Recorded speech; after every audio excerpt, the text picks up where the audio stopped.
Hey everyone, I'm Isha, And I'm Angela. and welcome to For the Love of Tinsel, your safe and cozy place to lean into your love of romantic holiday movies.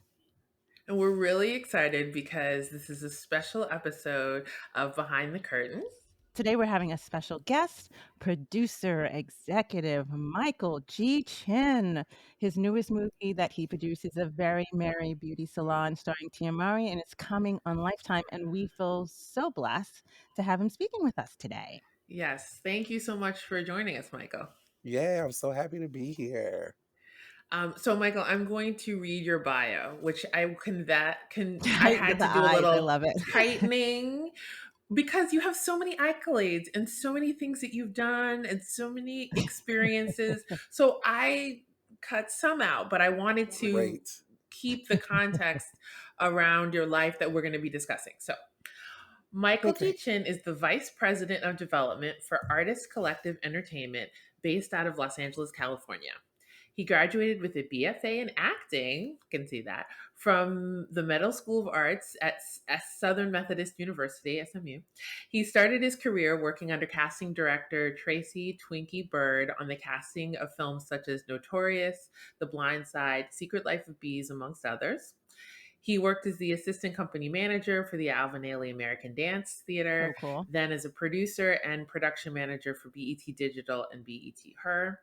And then he landed at Lifetime, where he and I met, where he helped shepherd over 55 movies to broadcast. And then in 2020, Michael was a lead creative executive on the Clark Sisters, the First Ladies of Gospel. So good. Amazing. Ingenue Ellis. Um, Hello. which was seen by over 13 million viewers and was cable's television's number one movie of 2020, number one television movie of 2020. And Robin Roberts presents Stolen by My Mother, the Kamira Mobley story, which is cable's number two movie of 2020. Oh, wow. Look at you. Yep.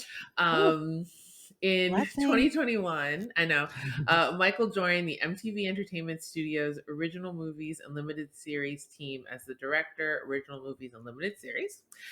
This team launched the studio's first foray into made for television films and limited series, working with executive producers such as Jamie Foxx, Angela Bassett, and John Leguizamo, to name a few. Some of those projects include Paramount Plus with Showtime's Heist 88, starring Courtney B. Vance, and the upcoming reboot of Noah's Ark, which I cannot I wait know. for, the groundbreaking Logo TV series created by Patrick Ian Polk. Along with directing the Southern premiere of the Pulitzer Prize winning play Fat Ham, Michael also spent 2024 executive producing the Lifetime holiday movie A Very Merry Beauty Salon, starring Tia Mowry, which we'll talk more about. Yes. Yes, yes, yes. So that Whew. was a A shortened lot. version of a lot, Mm-hmm, and it mm-hmm. was still a lot, but And that's still at such a young I was about age, to say, such a young but age. that just I'll take listen, it. you get your flowers, okay? You've Mm-hmm, done mm-hmm. so much. You deserve all of it. Thank Congratulations to you. you. Thank you. So proud to know you. So our question is the life, at least the first one, the life of an executive is mysterious to a lot of people and they're not really sure what that means. So wanted to know what's the day-to-day life like at working at like Lifetime or Paramount? Is it different? Is it I have no idea? It's like the beginning and end could be anything depending on the day. What does that mean?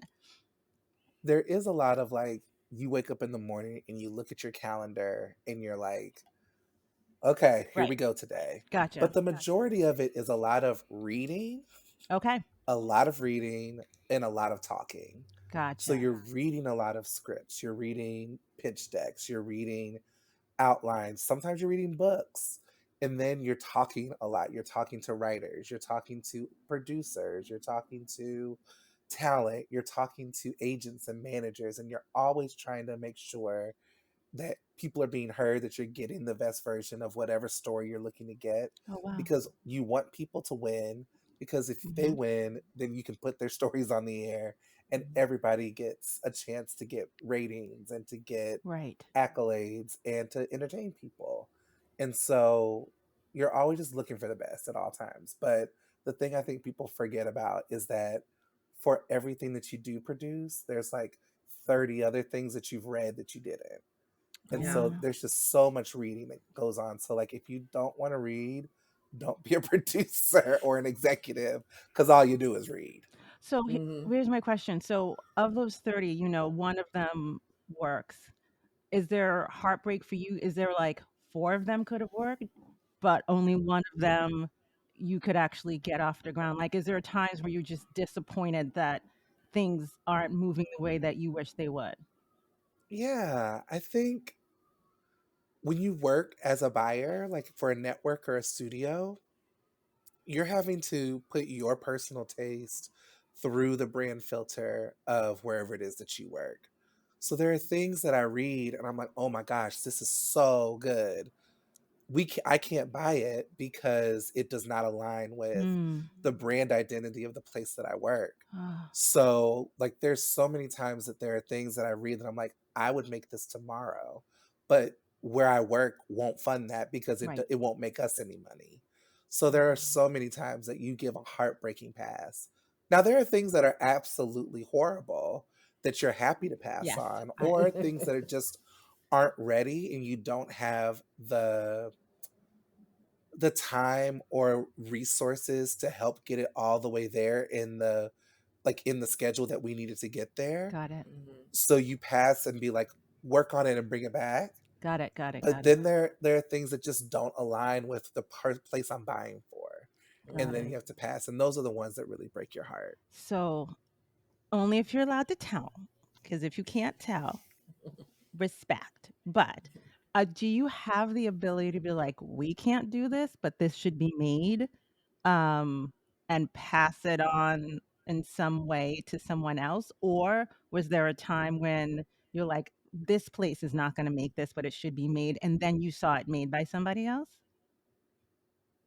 Trying to think of something that there have been times, and I can't think of one off the top of my head, but I'm always the person that will pass and say, we can't buy this, but you should call so and so Okay. over at Hmm. Stars, or you should call so and so over at BET, and Mm-hmm. they will you'll probably have more luck there because I'm not a hater. And I Gotcha. want everybody to win. Love it. And Yeah. so if it's not me and I can pass and say, like, hey, or I can say, hey, go here. Or I can say, hey, we're passing. Here are some thoughts that I think could help you, Nice. and good luck to you out there. Yeah. Because it doesn't hurt me to just say the couple of things that I thought, Yeah. but I'm never going to try to hold people back. Yeah. Gotcha. Um, just a follow-up question. I mean, something that's come up with a lot of people that we've talked to kind of in the behind the curtain space this year Mhm. is kind of what a tumultuous moment we are in the film industry. And I'm curious, like, what does that mean from your perspective? Like, off the strikes, do you feel like people are making the same amount of things? How do you feel like what networks want change, etc.?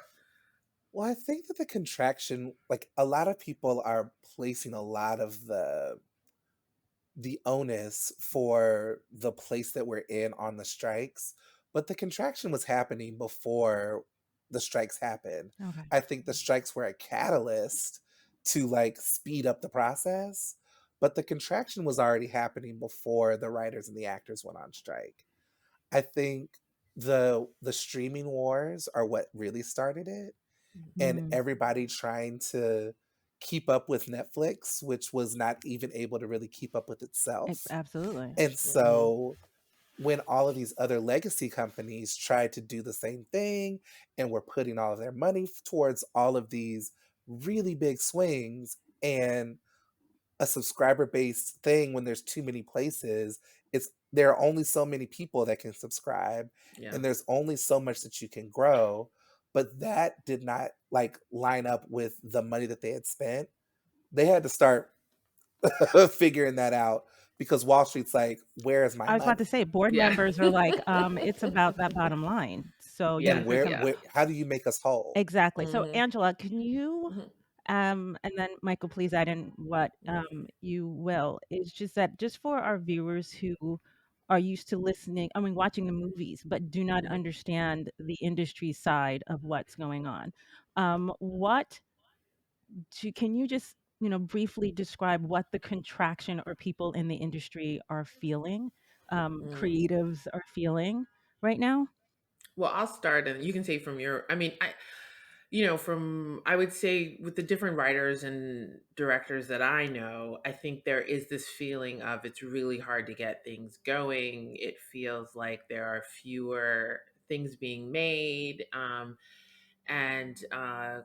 think a lot of people really attributed it to the strike. So it's interesting to hear that perspective because a lot of people were like, oh, they settled the writer's strike. Basically, studios were like, oh, okay, we'll give you what you want. And then in turn, we're going to make fewer things. And I think that that's still true, but the contraction thing that you're saying is really interesting because I've heard that too. But I think that there was this moment where, especially if you were a diverse maker, where there was all this, you had meetings with like everybody alive, and there was like so much excitement and so many projects happening, and that has like decreased significantly. Mhm. So now I think, just independent like writer directors are just trying to get their footing around like how do we get things going. But that's kind of my take on it. Curious to see what you think, Michael. I think it's a couple of things. I think it's Hmm. definitely like everything that you said is very valid and Yeah. true. I think the contraction was already happening financially. I Hmm. think the strikes then, made things a little bit worse. Hmm. But a word that, I mean, I think we're seeing it in our nation, but also in the industry is like this. I heard it on a call once, diversity fatigue. Yeah. Yes, I was Lord gonna have say that. mercy, bring Hmm. it. Hmm. And Hmm. Yes. which is wild to me, but Hmm. that people are just tired of thinking about it and talking about it. And Right. so there's a backlash to that. And so Hmm. people Yes. are feeling like there are less spaces for Yes. white creators. And Hmm. so there has been like, well, let's just make sure that we're hitting middle America. Let's just make Right. sure that we're making things for the general population. And I'm like, well, Right. what does that mean? Hmm. Oh, And so I think Michael. that that's part of the contraction as well. Hmm. Absolutely. Um, and I think Absolutely. that we are also dealing with inflation. And since a lot of people are being a lot more judicious with how they spend their money Mhm. and where they spend it because we Absolutely. have less of it, Yep. Hmm. um, entertainment is one of the first things to go. Mhm. Yeah. Hmm. And so for the people that are making it, they're like, well, we want to make sure that what we're putting out is the thing that Hmm. people will actually come to, the thing that people will actually spend their time and their hard earned money on. Right. And Yeah. so we're more risk averse. We're like, everybody is scared to take a risk or a big swing. And so that's why there's also less things being made. Yeah. Absolutely. Also, the definition of what is a risk has changed, Hmm. right? Absolutely. So the Yeah. idea that, oh, you don't look like 40% of this country, well, it Hmm. can be risky having you up front. Exactly. Even on the cover of something, leading Yeah. something, all of a Hmm. sudden that feels like a financial risk. And it's just, it can sound like it's just a money thing, but it can feel like so much more. I mean, And think about that Anne Hathaway movie that came out, I think it was The Idea of You on yep, Amazon, Yeah. The idea of you. Hmm. and Robin Lee wrote the book. yep. Robin Hmm. Lee is an African American We know actress Robin and actually. writer. We know Robin. Love Robin. Yeah. Yeah. And She's great. the fact that she tried to take it out as written in the book Hmm. and it wasn't selling, and so they opened it up and attached Anne Hathaway, and it was one of the most successful movies of the year. Mhm. But it was Anne Hathaway that made this very diverse book into the movie that it was. Yeah. And I think it's very indicative of where we are right now. I think the thing that concerns me too is it's like in this interest to reach so many people, don't even forget like race, just being like just trying to reach a very niche like middle America, whatever. Everything is becoming, I worry that everything is going to become very bland because everyone's Absolutely. trying to make everybody happy and please everyone. And so, like really risk taking bold work is gonna be harder to find. Right, and the funny thing is, Absolutely. again, it's the redefinition of bold. Now Hmm. having just, a lead person that's brown is now considered a bold, move. But then at the same Hmm. time, which I find really interesting, is that Wicked just came out, right? Hmm. Moana just came out. 1 and 2 back to back, biggest movies that came out with leads of color. Right. And number 3, Gladiator Exactly. Hmm. with Denzel Yes. and Hmm. Pedro Hmm. Pascal. Yes. Yeah. Yes. Hmm. Right? And you're thinking, are you creating the narrative? Yeah. Hmm. Hmm. Yeah. And things like Moana. I mean, Wicked is all about race. Absolutely. And anybody, I mean, everybody knows that, I mean, there's songs about the color of her skin. I mean, it was brilliant to put Cynthia Erivo in that part for that reason. And um she's so freaking talented. Like, she's, I it's mean, just amazing. not. I mean, amazing. But it actually was really exciting to see that movie and to be like, oh God, we're like, he figured out a way to get race in there and to be talking about race. And all the Black women that I know who've seen it are like, oh yes, yes, Hmm. that's speaking to me. But it's like being kind of subversive in that way. It's like, oh, it's not about blackness. It's about a human So experience. It's everybody's, about a human About experience. greenness it's about Right, greenness. right, and exactly. animals. And Right, animals, but right? it's what I love is that there's so many people who's like, "I could so empathize," and I'm like, "The person needed to be green in order for you to empathize I know, with that exactly. very human experience." Anybody who Hmm. has a difference and is Hmm. constantly put in these spaces where they have to own it to survive, it's Yeah. just, but that's what you, cool, cool, cool, that's what you needed. Got it. I know. On Yeah. it, Yeah. got it.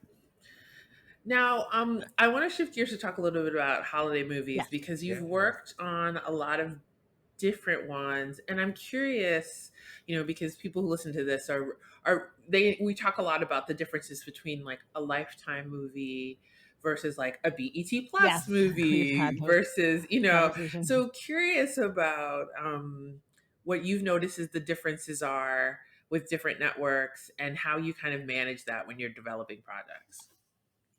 So we would always talk at Lifetime about what is a Lifetime Christmas movie. Mhm. And we said that Hallmark, if like Hallmark was at one end of like super saccharine, super safe, super homogenized Christmas, Mhm. we threw a little bit of like cayenne in ours. Mhm. And so there was just enough to make it more diverse.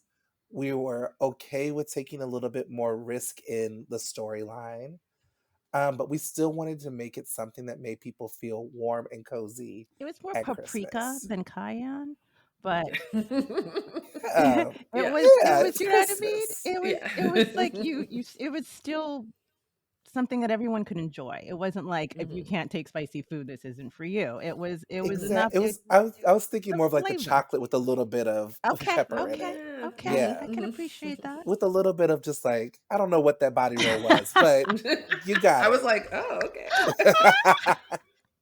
And where I think that like a BET Plus holiday movie definitely leans more into the comedy of it. Yeah. Like Mhm. they feel Mhm. a little bit broader, they feel a little bit more in tune with like a hard joke comedy Yeah. movie that Mhm. has Absolutely. a romance in it. Mhm. Right. Whereas I think Hallmark and Lifetime and even Netflix are definitely holiday romances. Yes. Mhm. And the romance is the center storyline. Absolutely. Where I think on the BET ones, it could definitely skew more broad comedy.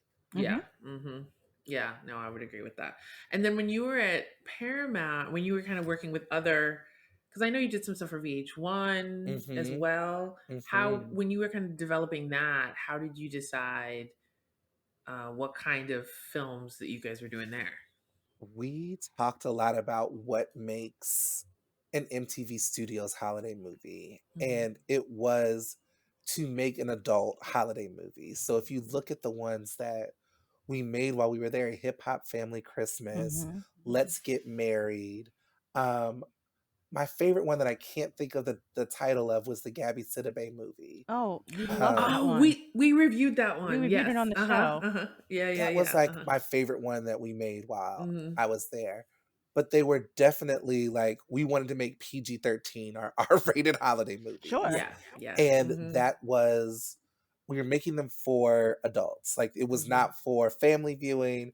We were like, let's do one. The Let's Get Married movie was like, what would be Bad Santa meets Girls Trip? That's Mm. at set at the holiday time. Like, that's what that Mhm. movie was. Is there a mandate to Um, have music just because it's on like, music is part of what you're doing or no? it wasn't a mandate, but it was definitely something we leaned into because of the legacy of our Of the of the channel. brands that we were Yep. making things for. Mhm. Yes. So Mhm. yeah, that's how all of them kind of had that little musical element to Yes. them. Yeah. That makes Yeah. sense. That makes sense. So folks who listen to this have heard me talk about New Orleans Noel. We've had different people involved with it on the show. So I'd love to hear from your perspective, sort of how that project came to be, because it was a thing before me, and how where the idea came from, and that kind of stuff, and then how we ultimately came to work together. Um, my recollection of how it happened. I know it's a while ago. Uh-oh. Um, well, I'm saying my recollection because we it's like my story, everyone Yeah, else's story, and then the truth is somewhere in Right, there. right. yeah. But what I remember was Daniel Lewis. Hmm. We had just made a holiday movie together. We were like, okay, what's the one going to be for next year? And I was like, I really am passionate about telling stories about Black people. And, his base is in Louisiana. And we were looking at like different things. And it was like, well, if we're going to do New Orleans at the holiday time, there should be Black people in this story. And if we're going to tell a story with Black people in it, we need to have a Black person helping us tell this story. Because at the time, the team was not diverse. There was no Black people on the team. Hmm. Mm. And so Daniel said, well, I know somebody who I think that we can bring on to direct and work with the writer and help flesh out the writing. And it was Angela Tucker. Angela. And I remember I was like, well, we need to meet her. We need to know like who she is. And we got on this call and I was like, oh, I feel like I know this person. I feel like it felt so comfortable. Yeah, it was great. And it was from that moment on, it was like, okay. I even think we offline, it was like, okay, girl, we're in this together. Yeah. And and then right before like we really started kicking into gear for development, the pandemic shutdown happened. Hmm. And we kept developing it, but we were like, how are we going to get this going? Mhm. And I knew because I had worked with her before previously that I really wanted to work with Keisha Knight Pulliam again. Hmm. And he had told me that, she wanted to work with her now husband. And I was like, well, he's fine. Yes, he And he's is. a Hmm. good actor. Yes. So, like, if we have a real life couple in the movie, like, I think it could be really great. And so we brought Keisha and Brad on. And then we were so far down the line. And then so many things kept starting and stopping us and starting and Hmm. stopping us. I ended up leaving the company before it could even get Really? into Yeah. production. And so I was kind of like at MTV, but I was like calling Daniel, calling Keisha, being like, hey, how's everything going? Is everything okay? I'm so excited about this movie. Were you able to get the beads on the snow? And we were. And you were. And then to just know all of the hard work, all of the challenges that y'all had to make that movie happen and to see it and it be so It's beautiful so beautiful. and it be such a reflection of what it is that we talked about when it was just Mm. the three of us on that call Yeah, yeah. was just that's I think my favorite part of being an executive or just being a producer, being in this process, is that it starts with like literally one person. Mhm. Somebody has an idea, and then we grow our team to two, and then it grows to four or five. And then the movie gets greenlit and it grows to about 70 to 100 people. And then when it finally comes out, millions of people have experienced this and are now in community together Mhm. about something that started with one person. Yeah. And that is like my favorite part of this because we love collaborating, but just watching how it grows and watching how the passion just spreads from one person to another, I think is one of my favorite parts of this process. Oh my god. I know. I know you. Well, I first of all, I have to say, Michael is amazing. Michael's also reflective of why it's so important to have diverse people in creative positions because You work with it was really, intention. You could tell, yeah, like, with you have to be intention. intentional in order to get Hmm. these things made, right? Yeah. And how much having a Michael, having an Angela, Mhm. all of that is community, actually. Just Yeah. you has to Yeah. work together in order to get these things made. And having I'm a so Daniel, grateful. Yeah. And And having a Daniel. Daniel saying, "I Hmm. because know somebody." Daniel is Hmm. Absolutely. Hmm. and Daniel that is also intentional as Hmm. a white man Mhm. Yeah. who understands his position and his privilege and Yes. uses it to be not just an ally, but an accomplice. Yes. Somebody Hmm. who is in it with us, Yes. Yeah. who It's is, true. I think part of the like the nonprofit he works with that Hmm. helps train up high schoolers Hmm. in New Orleans who are mainly black kids Hmm. to learn the below the line jobs Yeah. and then shadow on the crew so that it doesn't just keep passing from white father to white son, Right. but Hmm. now they are bringing other people into the fold, bringing other people into the union, teaching people the trade of being a crew member and Yeah. diversifying that pool of people. Like that's what being an accomplice is. And so Yeah. Absolutely. I can be intentional. Angela can be brilliant, talented, and in the space to do the work. But we need those accomplices and allies like Daniel Lewis who can come in and use their privilege to help change the It's world. all Yeah. necessary. It's It's so all true. It's necessary. so true. Absolutely. Yeah. Yeah. And, also just co-writing the script with Elise, who was on the Yes, show last Yes. Elise. season. I mean, I shout out Elise all the time because she's somebody who really understood how to write. Like I had written scripts, but I didn't understand the specifics of the holiday script, and to work together with someone who does this, with a white woman who could just be like, okay, I'm providing like the scaffolding here. I don't care if you change dialogue to be however it feels like you want it to be. And just, I mean, she really in a lot of ways mentored me as well in terms of understanding how to write these kinds of scripts. Absolutely. And it's like it's just those people are incredible. So well, you just I this know. I is love all the moving me shout so outs you're much. doing right I love now. it all. The I love it all. gratitude. We need more, Yes. though, in the world. We need more. We need more We soldiers do. We and do. sergeants. But yes. Yes. So I want to shift gears a little bit to talk about your newest Yes. project, which Yes. is a very merry beauty salon. So first, will you tell us a little bit about who's in it and what is it about? I have a special place for most of the movies that I've made. Mhm. And this one just it's so great. So Pia Mori is the star of the movie, and her co-star is Ronrico Lee, who Mhm. played her boyfriend Tyreek back in Sister Sister. I And know. so it's a Sister Sister reunion. Mhm. We also have Coco Brown starring in the movie. We have Donna Bisco, who is a legend Yep. and one of the kindest, most generous, brilliant actors you'll ever meet. We have Ashley Aguiard, who is a newcomer, who is this stunning, beautiful, talented woman who is going to be a star. Mm. She's just amazing. We also have Arrington Foster and Sheldon Nicholas in the movie, and our cast is just beautiful and black and Right. so talented.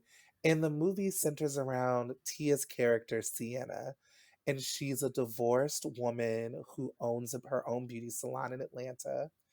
and she's kind of just over love. She's like, I'm focusing on my business, I'm focusing on my friendships, I'm focusing on the community that I serve. And in walks Ronrico's character, Lawrence, who has moved to Atlanta from Napa Valley. He's he owns a Oh. vineyard and he's opening a tasting room in Atlanta, which happens to be in the same plaza as the beauty salon. Mm. He's also come in to help co-sponsor the ball that happens every year that Sienna's mother is the sponsor of. And so the mother and him clash, but the daughter and him start to have sparks. And Uh-huh. through these sparks, we see, will she find love again, or will she just continue on this path forging it alone? Um, and we've got this great ensemble of women Mhm. around her who advise her, who hold her up, who she comforts, who laugh, cry, and do all kinds of amazing hair. I'm so ready for it. I know. And how did it come to be? Like, how did you get involved with it? So I had just come back from Tennessee directing this play, Fat Ham, and I Hello. met with one of my former colleagues, an executive at Lifetime.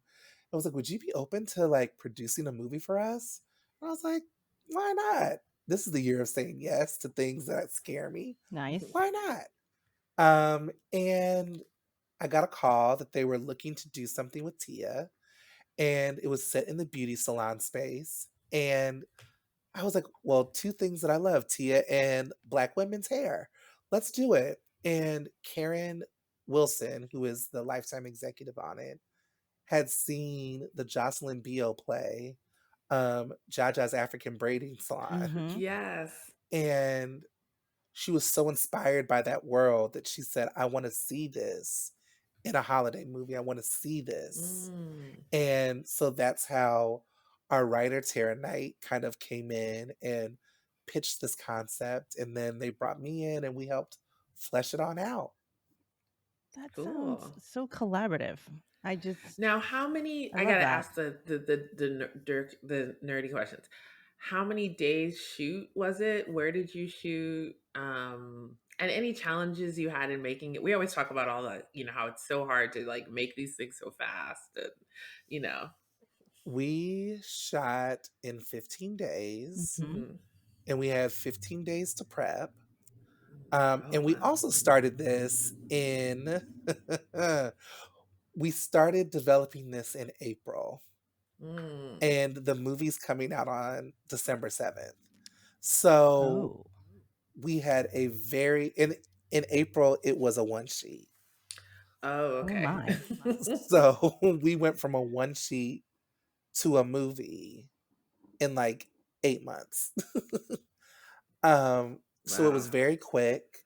It was very difficult. We partnered with Fox Entertainment Studios, formerly known as Mar Vista, Mhm. which was a great studio partner.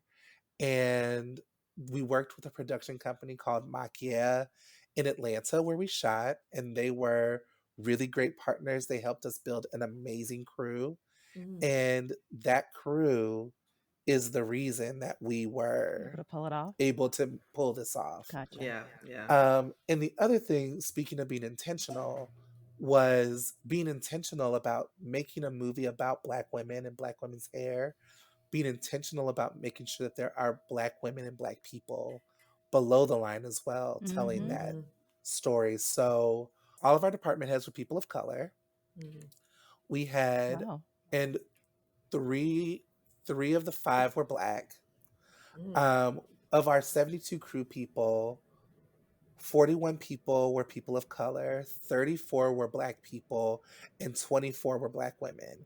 And they Wow. were not just in our hair and makeup department, they were in every single team on the crew had Black women in their crew.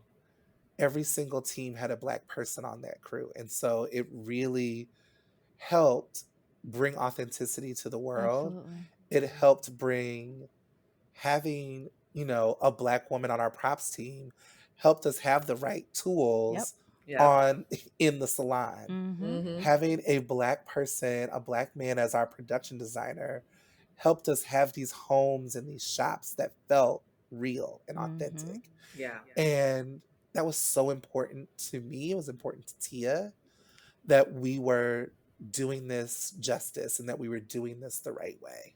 Oh, And Bobby Yan, our director, was another great accomplice. He's a Chinese American, grew up in Queens, grew up around a whole bunch of Black people, yeah, New and Yorkers. but knew he was like, this is where I don't have the expertise. So I'm leaning on you Mhm. to step in and keep me honest. And he was upfront about that from the beginning. And it made him such a great partner on this project. I love that.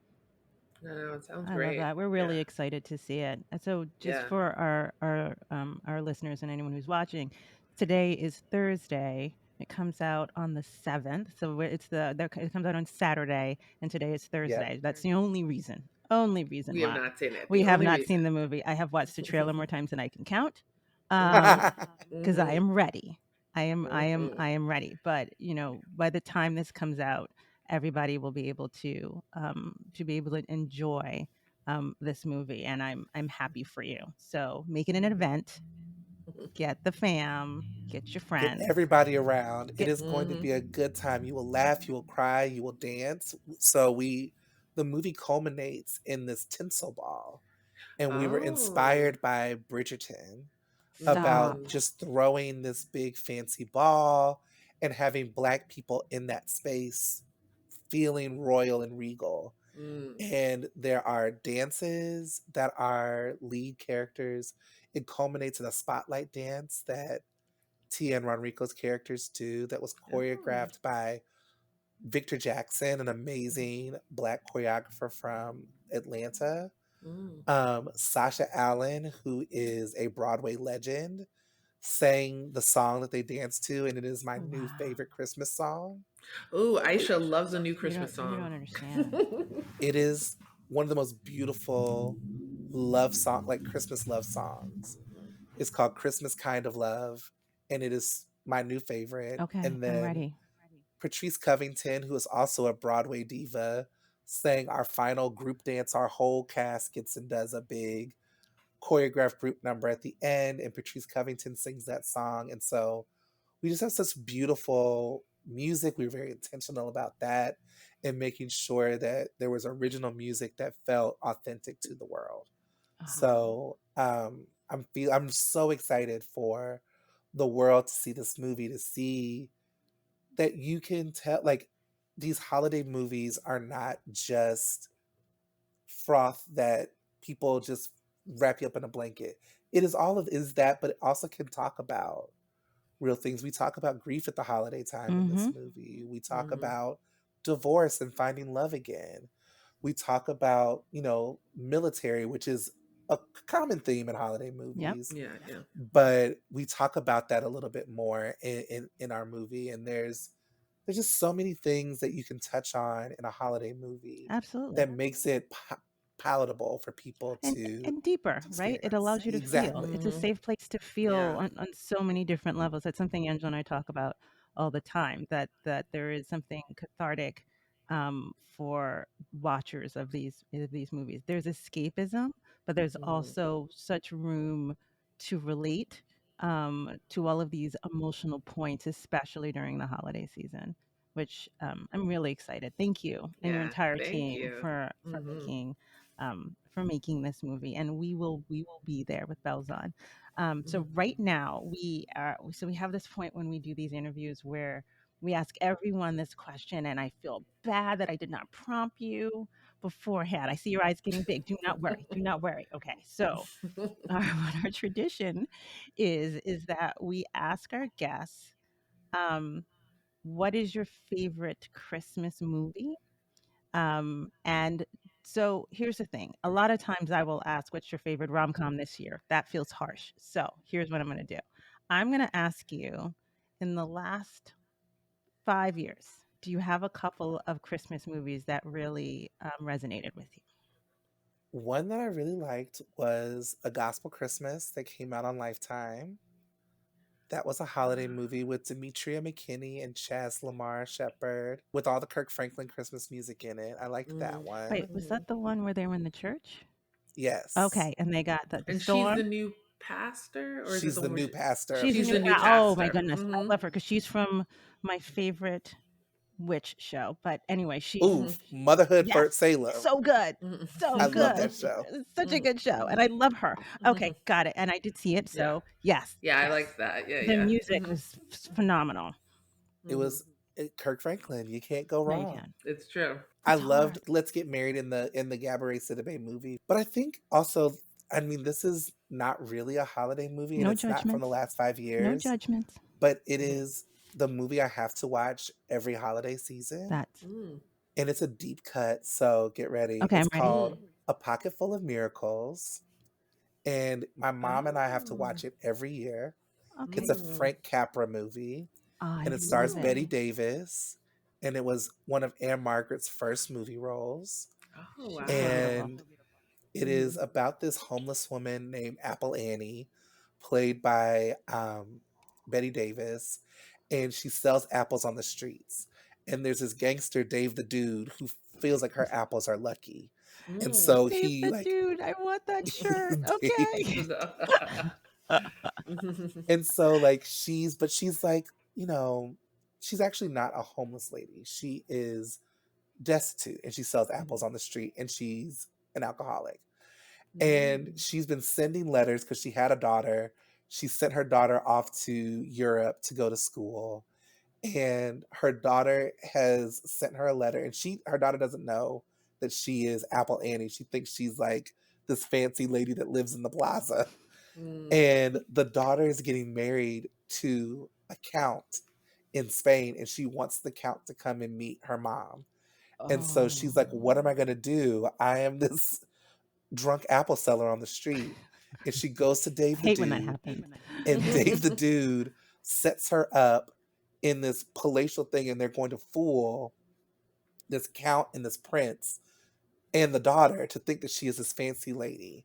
And it all happens at Christmas This is time. so birdcage, and I Oh love it. wow, I need to check this Oh my out. goodness. Okay. So There's pocket full of miracles. Pocket Okay. Full of My Miracles. great aunt who what so and one other thing that Angela and I always talk about is what got us into this genre of watching Hmm. holiday movies. And we started watching them when we were really young. And I used to watch holiday movies, actually movies in general, with my great aunt, who was very much like a grandmother to me. But this was her thing. We would sit and we would watch, Turner classics and all of that. And there's something about the bonding that can happen with a family member and a loved one, especially the older Black woman vibe when you are Mm-hmm. sitting and you're bonding is so Mm-hmm. it's a thing, it's a feeling, it is, and we would sit and she was my great aunt, and we would just watch these movies, and I get why you watch this movie every year, I get the Mm. feeling, it is so special. I'm hearing you talk, and I'm thinking she would love that, like, she's probably yelling at me, "I saw it, you just didn't," but the thing is I'm absolutely going to have a moment where I'm gonna watch this movie myself, and I know her spirit will be with me, and we are going to do this because I'm excited. Thank you. That was a Yes. Christmas gift, an early Christmas gift. Thank Oh, you. good. Oh. I'm super Well, excited. well, Michael, thank you so Yes, much for joining us. yes. Thank you for giving us all your light and your joy, Oh, and we're so excited to check out your newest movie, A Very Merry Beauty yes. Salon, on Lifetime. Yes. So don't forget to connect with us at Instagram. It's at the number 4, The Love of Tinsel. Facebook, the number 4, The Love of Tinsel. Our website, fortheloveoftinsel.com. And on TikTok at fortheloveoftinsel_. Thank you all for listening. Till next time. Until next Bye. time.